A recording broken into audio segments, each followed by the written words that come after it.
it's a radical act of solidarity in itself to take care of the earth that we are all living on. We can't be here without the nurturing that we get from the earth.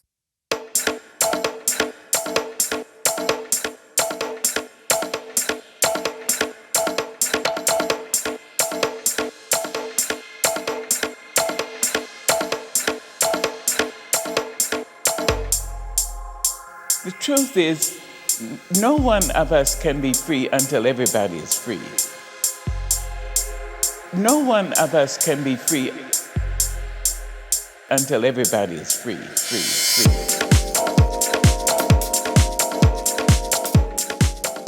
Welcome to the Solidarity Index, a gathering place for trailblazing artists from around the world to share experiences of solidarity and liberation through creative practice, and to welcome all of us into freedom struggles, from Palestine to Brooklyn to Berlin and beyond.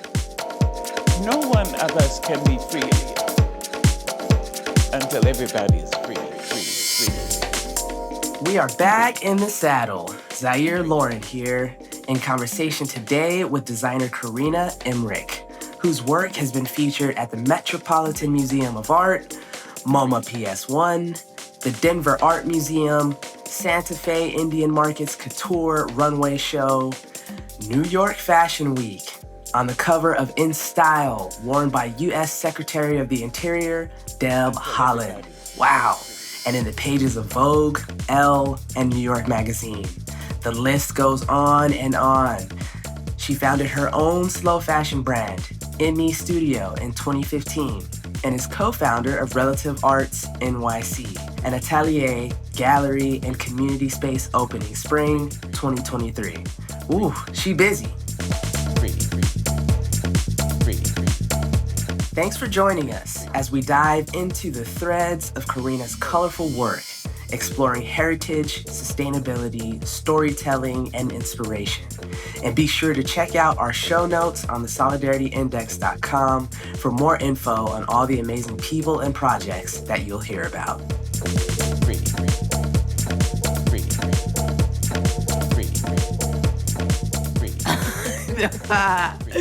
I'm Zahyr. My pronouns are they, them. I'm on Duwamish land. I am a Black, gender-expansive individual. Today, I am wearing a white hoodie with a white jacket that has one of my drawings on it and the names of my family members. Cute.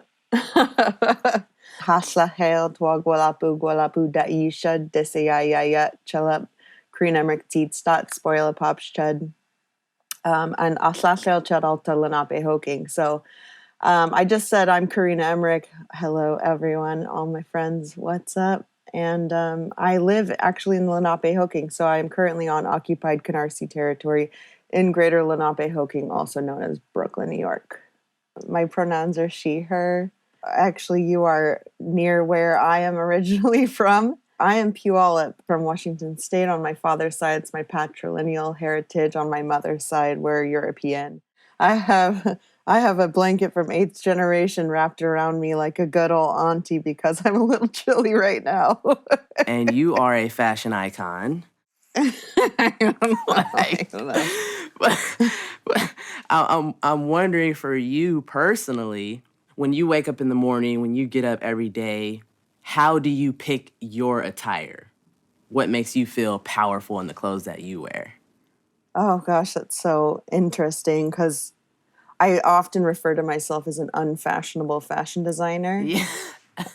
I kind of just like, all my clothes are pretty eclectic and interesting, so I seem to put together things that are quite strange, but the most interaction I have outdoors is just walking my dog.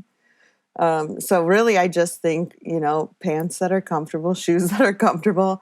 And I usually switch up my coats because coats are one of my favorite things to make as a designer. So I have a lot of them. But yeah, come summer, who knows what it'll be. Word. What is it about coats? I work so much in wool. Growing up, it was a really prominent thing in our family. We had Pendleton blankets all over the house because winning them from like powwow raffles or being gifted them. So it was something that was really prominent. And also growing up in the Pacific Northwest, I think it seems like big part of our decor, I guess you can say, where the woolen mills are. So it's always reminded me of home. You know what I mean? Like the blankets themselves. And it was actually my father who suggested that I start working with Pendleton fabric. And I actually pushed away from it because I didn't want to be a native designer. You know what I mean? Like I wanted to be a fashion designer who happened to be native. And it's so it's so interesting now that's really what my work is getting attention for, because it's something that's accessible and familiar, like on a pan-Indigenous level. But I also just, blankets are a class symbol. You know, blankets are part of ceremony. They're a really important part of our lives. So I like to kind of adorn myself in those histories as well, I guess. Mm-hmm. Kind of wearing the power and the protection of culture on you, like being able to move throughout the world with that memory, that tradition, and everything, that the power that comes with that. Yeah, absolutely. And our clothing is such a way of telling nonverbal stories as well, and it shows what we represent. So in things that I would consider every day, you know, somebody else might be shocked by, like if I have my Urban Native Era hat that says "You are on native land." I was out with my dog, and that started a conversation with a stranger, you know, and that's just something that I don't even think twice about throwing on my head. But it is, we're in such a time where what you wear is so indicative of who you are and who you choose to be. So I got to ask you about wool, because I know that you love the wool so much, and I've heard you speak about it and all its different properties and kind of the magic of it. Would you share a little bit of that with us? Yeah, totally. I work a lot with wool. I think wool is a really kind of magical fiber. I always consider it, because it is one of the most sustainable fibers that we are able to work with currently. And it is regenerative fiber. So it goes back into the soil to create nutrients. So it's a cradle to cradle fabric. I mean, not all wool, but depending on the practices while making the wool, is generally a cradle to cradle practice where it is regenerative and feeds the soil instead of just being poison to the soil, which is what we would consider cradle to grave, right? So I really appreciate it that way. And I think that as Indigenous people, we talk a lot about being stewards of the land. And in my head, I think a lot about what does that mean in this day and time, and how can I incorporate that into my everyday practice. And so sustainability has always been really important to me as a fashion designer. And so wool is one of those fabrics that I really like to work with. I find it amazing and beautiful. Does that mean that literally, if the wool is cared for properly and naturally, that if you lay it in the dirt or bury it, it will feed that ecosystem? Exactly, yeah. Okay. So it's, instead of just being poison, which is like polyester, natural fibers are going to be best, because it's nature going back into nature. When we create things through chemicals, like a lot of the fabrics that are being used now are petroleum based, like polyester, which all come from gas and oil. And so polyester takes over 200 years to biodegrade, which means every single piece of polyester clothing that has ever been created is still on our planet. Whew. Yeah, that's something that is a big consideration when buying or making things, particularly making things. Yeah, I just think about like, oh God, what are we up against here? It's like pretty intense to think about what we've done in the past decade alone in the fast fashion. Yeah. Well, it's dope that you're leading by example. I feel like a lot of folks kind of talk about sustainability, but it's not necessarily rooted in enough in their ethos for them to move in that way. So it's dope to know of someone who is creating with that as a foundation. I look at sustainability as one of the roots of solidarity. Can you speak to how your commitment to sustainability of the earth contributes to a global solidarity? Yeah, we often talk about what your actions are in this lifetime affect the next 7 generations. You know, and or we think about it in the past 3 generations and the forward 3 generations, right? We have to think about the impact as us as a whole. And I think that having a sustainable outlook on life, then you are in turn taking care of future generations. And that's something that I think has been missing, why we've gotten to where we are, because it was so much about here and now, and like not thinking about the future impact of things like plastics and all these things that are now slowly killing us.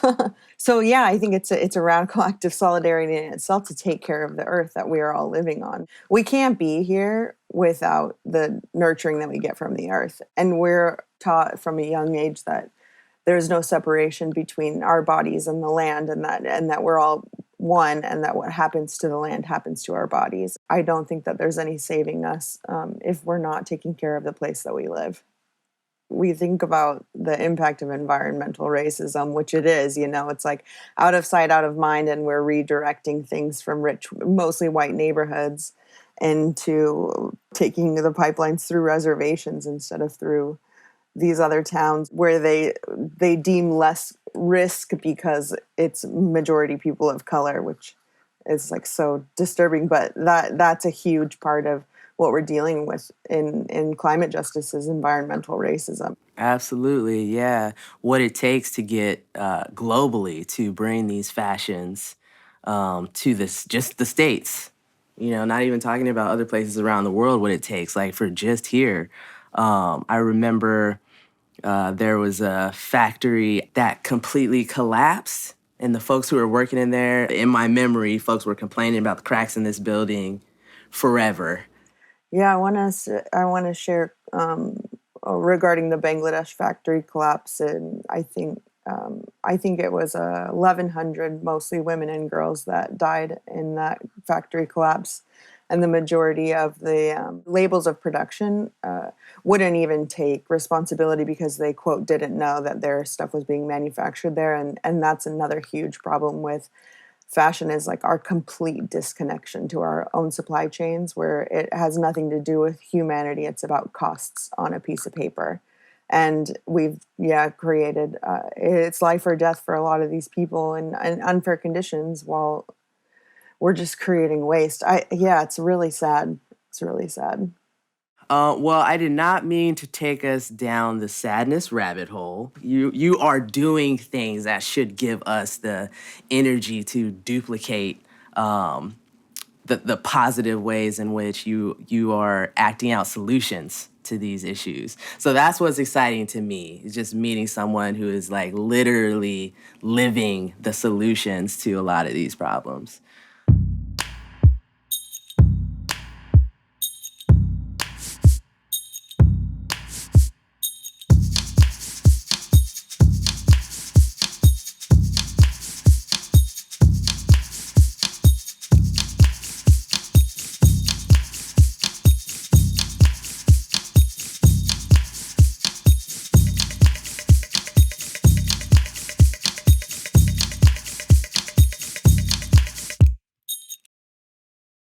So while I have been in Seattle, I had the great honor of working under Esther Lucero at the Seattle Indian Health Board. And that meant I got a chance to work down the hall from Abigail Echohawk, who is someone that I know in the MMIWG movement, Missing and Murdered Indigenous Women and Girls. And so I learned a lot about that movement just by working at the Seattle Indian Health Board. I've also been aware for a long time of Erica Alexander and her work as an actress, activist, educator on all things around Black folks and our human story in this country. The podcast is called Finding Tamika, and it's highlighting this struggle around missing and murdered Black women and girls. So this is a purely visual question I'm going to ask you. If we were all together as a people, in the thousands, in the hundreds and thousands, what would we look like what would we be wearing? What would be the power in that image? And I'm happy to share my version of this question with you first, if you want. Yeah, I would love to hear what you have to say, because I feel like I have a specific answer, but I'd love to hear your answer. Okay. So for me, this is like, again, pure imagination, right? Given that the diaspora of Black folks, we come from all around the world. We're not a monolith. We're all different. I think the same can be said about Indigenous peoples. So many different tribes, languages, from around the world. I imagine this as a color scheme and then a singular identifier for tribe or family. So color scheme to me would be black, white, and red. And because it's out of my imagination, black is for purity, and it is for depth. It is for infinity. White is for peace and kind of submitting to each other, this spirit of peace and togetherness. And red is for the common blood of all people. And so I would draw up patterns, like 4 different patterns. Everyone would be wearing these same 4 patterns with these 3 different colors. And you would have an identifier like on your shoulder for like your tribe or your family crest or your family's last name, whatever make you feel, like you're repping your village. I'm thinking of the look of infinity in these colors and patterns, the look of folks marching together. I know that hair is also very important for a lot of different communities. And so these things would be up to the individual, but for us to be standing together and recognized for marching for this in that visual way, I feel like would be powerful. I don't know if that makes any sense, but that's my answer to the question. It does make sense, and I love calling it back to the colors and what each one of them represents, because I think that's so important in any fashion movement. Yeah, I mean, I was thinking the exact same thing. That, but and that what you said is great. I was just going to say, when we talk about missing and murdered Indigenous women, girls, trans, Two-Spirit people, we use the color red because it's a color that calls back to our ancestors, right? A lot of people believe that red is one of the colors that our ancestors can see. So there's meaning behind that color. The red dress we were talking about, orange, about boarding school survivors. We use that color to show solidarity with that. I really like the black, white, and red color scheme. I love the meaning. I think one thing we think about in solidarity too, when you were talking about blood, how it's all of our blood, and I think we're all related. We all are living in the same place. We come from the same home, essentially, right? When we think about planet Earth, we all share that commonality. We are all related. We need to take care of each other like a family. And we have, the term "all my relations," and into remembering that. I think it would just be how insanely powerful. I was getting all these visuals as you were talking about it and describing the colors. I just see like this overhead view of all these people in the sea of these colors, which almost makes it sort of like a pinkish color, right? And then when you said about hair, I just imagined everybody's the top of their heads and how amazing that would be. I like that concept. I can see it going on for miles and miles and miles and miles. Yeah. Yeah. Miles and miles.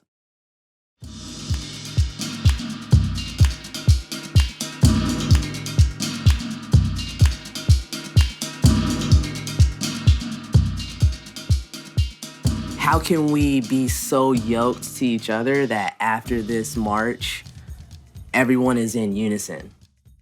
Storytelling is so important, right?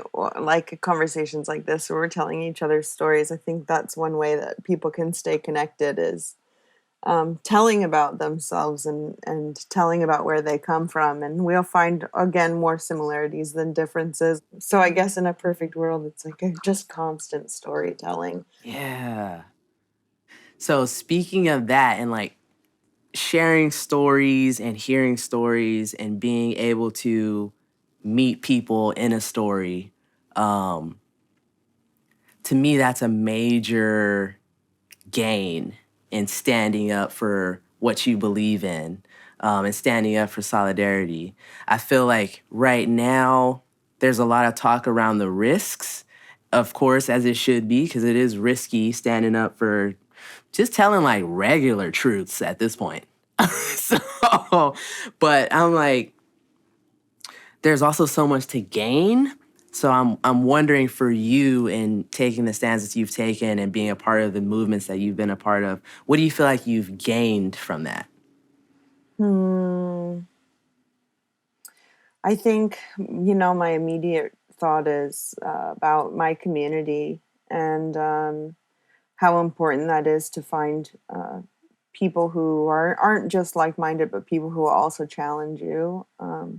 I think that's one of the biggest gains by sticking to my beliefs is staying on a path that will bring me to people who have similar beliefs, and then getting to walk that path with them as well, I think is so important. And that's really just so indicative of our growth as well. Our individual growth is being surrounded by community. And that's something that's super important to me. And as far as like gaining what I materialistically I have gained, I guess, is that we're opening a space in the East Village called Relative Arts, and it's kind of like an arts collective, but it's focused in textiles. So it's an active atelier and showroom, and then it's also going to be an education space. 367 East 10th Street.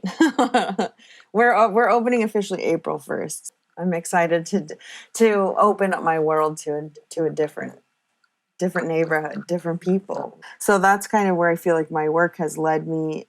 This thought of gain, right? What have I personally gained? A lot of what I've gained, I would like to share with other people. And I think I've gotten a couple of doors open, and I plan to keep them open. And if that's through my own work and to be supportive of other people, I think that if I can take something, it would be something that I was also able to give back. Word. I love that. I love that. Yeah. For me, I feel like the gain has been family. It's just like, at the end of the day, for me, what I call the village of folks who are standing in a certain way. And it's about trying to me. Like, I'm not perfect. I stay messing up. But I am trying to evolve in a certain way. And so meeting family we are multiplying a village that then is able to sustain itself in all of the things that get thrown against us. So, whether that means I have a friend who's a farmer, I know that this farmer friend would be the person who would be trying to feed folks if we needed to be fed, not just me.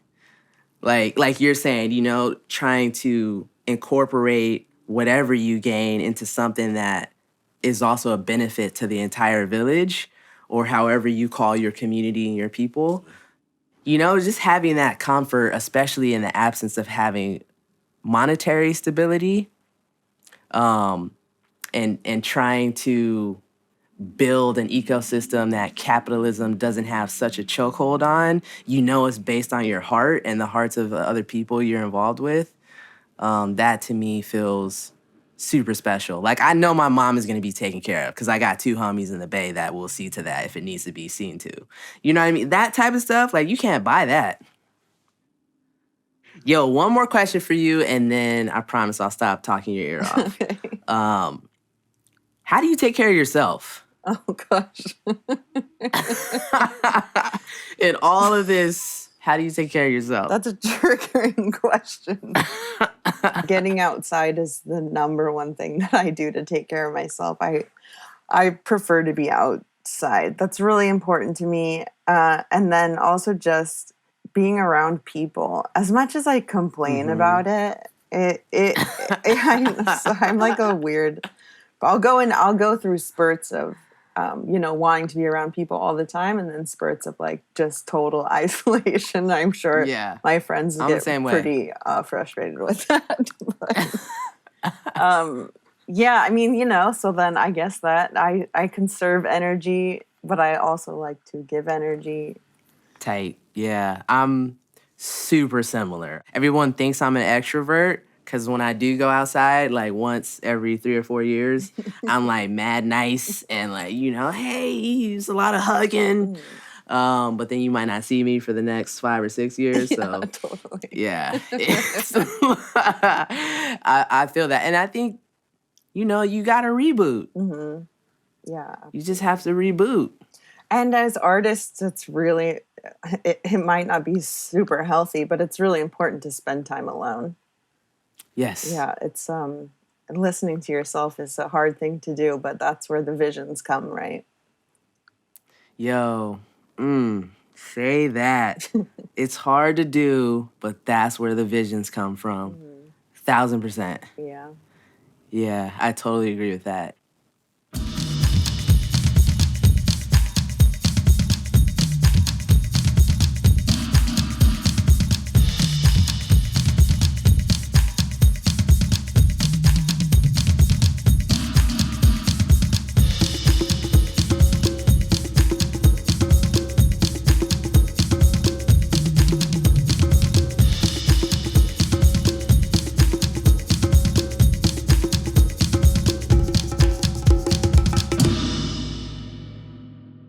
Part of what we are attempting to do here is take some of the fear that comes with having to intellectualize some of the concepts like solidarity out for a second, and feel into what it means internally. And for me, I try to follow my heart a lot because I feel like that is the guiding force for me personally. So when you think of solidarity, what do you long for? Like, what does it make you feel? Like, what in your body does that bring up for you when you hear the word solidarity? It's so funny. It brings up a lot of emotions if I'm just thinking about it without intellectualizing it. Obviously you want it to bring up all feelings of peace, but I think that the road to solidarity may be a long one. What are your thoughts? Maybe then I can elaborate more. Well, I feel like it is terrifying because I feel like what it means is we have to break open wounds and really explore them. And that's a lot of, for my people and the people that I belong to, that's a lot of deep pain. And it means that we have to take the chance to express that pain and offer the story of that pain, knowing that people in this country are going to call us crazy, are going to try and hide our human story, that we may be killed for it, that our movements will likely be infiltrated. And so there's a lot of like heaviness around it. And at the same time, I feel like it is a terror worth exploring because then it offers the opportunity to sit with you in conversation. There's so much opportunity in it. There's so much room to build love. And to me, love is the through line. So I guess the feelings are just like, they're both like, ugh. That's how I feel about it. And also like, wow, this is incredible when you meet people who are able to approach it through love. And that love is so expansive that then you forget about the pain because now you're covered. You're covered in this sense of communal love and this sense of us being on the same foundation. I was saying too, it's like brings up so many different emotions. And I think it's because we don't really know what it would feel like, right? We're not there yet. and like we can be there in these little micro moments, like between you and I, in these small conversations that are really, they are impactful, right? They are doing something, but it's a small scale. So the road is long. I don't know that we will even be able to tell the truth in this generation, let alone find solidarity. So I think the truth is a long road, right? When we really start listening to each other's stories about what has really happened and what people are really being affected by, and that's a point of contention in this time. It's a strong point of contention, and it can get really scary, but it also is beautiful, right? When we can meet and have a conversation 3,000 miles away. Right. Pretty cool. Yeah, no doubt. I think it's worth it. Yeah. To feel. Yeah. And as much as I don't like to talk very much publicly, it's part of it, right? Yeah. We're Dr. Adrian Keene says, it's consenting to learn in public. And I think that's such a great way of putting it, because we're not all right. We don't have all the answers. We're just having a conversation, Absolutely. Yeah. Starting a conversation. Absolutely. Yeah. Yeah. Thank you for spending some time and just like being so open, sharing so much knowledge, and No, I really appreciate it. I think this whole endeavor is really cool, and I'm really honored to be a part of it. Right on. Thank you.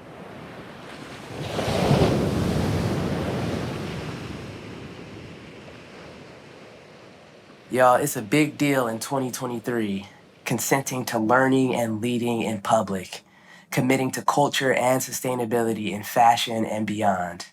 Korina, we thank you. No one of us can be free until everybody's free.